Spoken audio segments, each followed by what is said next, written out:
आज बाबा साहब की जयंती है, 131वीं उनकी जयंती पे हम बाबा साहब को नमन कर रहे हैं, उनको याद कर रहे हैं।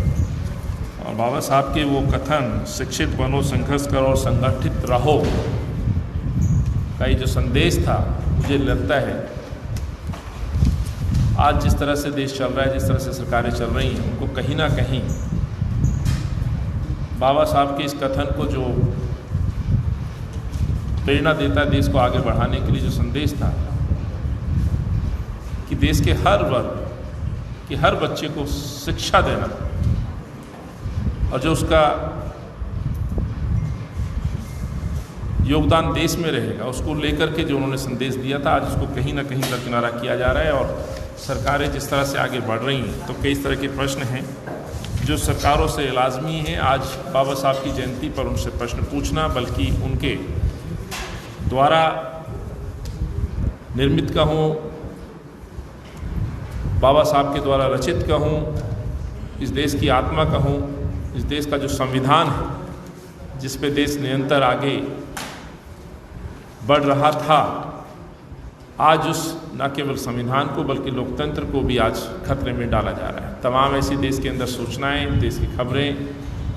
ये प्रमाणित करती है कि कहीं ना कहीं तानाशाही रवैये के साथ ये सरकारें काम कर रही हैं। जहां केंद्र की सरकार, वहीं पर दिल्ली सरकार पे भी मैं कहना चाहता हूं, मात्र बाबा साहब की तस्वीर को या बाबा साहब के नाम को आगे रख कर के एक समुदाय को भ्रमित करने की कोशिश की जा रही है, जैसे पूर्व में और कई इस तरह के संगठन करते आए हैं।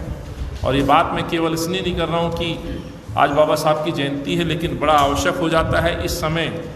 उन बातों को आपके समक्ष रखना, दिल्ली की जनता के समक्ष रखना, जो शायद पूर्व में इन्हीं सरकारों ने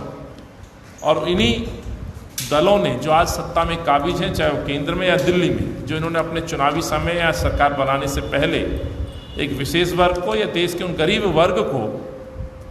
ये उम्मीद जताई थी कि हम सत्ता में आएंगे तो इस तरह के हम कार्य करेंगे, योजनाएं बनाएंगे। लेकिन अफसोस आज उन योजनाओं से परे कार्य किए जा रहे हैं। मात्र पुष्प चढ़ाने से या किसी संस्था का नाम रख देने से मुझे नहीं लगता कि बाबा साहब का जो कथन था, जो बाबा साहब का संदेश था, उसको कहीं पूरा करने की कोशिश सरकारों के द्वारा की जा रही है। यदि ऐसा नहीं होता तो साथियों, मैं क्षमा के साथ कि देश के अंदर जहां आज धर्म के नाम पर उन्माद किया जा रहा है, ऐसा ही एक मसला था जहां आज के समय में सरकारें चूकती नहीं हैं, खासतौर से धर्म से जुड़े संबंधित कोई घटना को भुनाने में। एक ऐसा ही आस्था का इशू था जो खासतौर से दलित वर्ग का सीधे तौर पर जिस संस्था से, जिस मंदिर से लगाव था, वो बाबा रविदास जी मंदिर का मैं जिक्र करना चाहता हूँ। इसी दिल्ली के अंदर एक ऐसे मंदिर को तोड़ा गया, सरकारों के द्वारा तोड़ा गया, जब भाजपा और अरविंद केजरीवाल की सरकार है। लेकिन शांतिप्रिय लोगों ने अपने बाबा रविदास जी के मंदिर की आस्था का हवाला देते हुए सरकारों से गुजारिश की, कोर्ट में गए और कोर्ट में जाके जीत हासिल की, निर्णय लिया। लेकिन अफसोस आज तक इनके उत्थान के लिए इस मंदिर की, जिसमें सीधे तौर पर भावनाओं का इशू है, संबंध है, वहाँ आज तक उस पर ये सरकार निर्णय नहीं ले पाई है।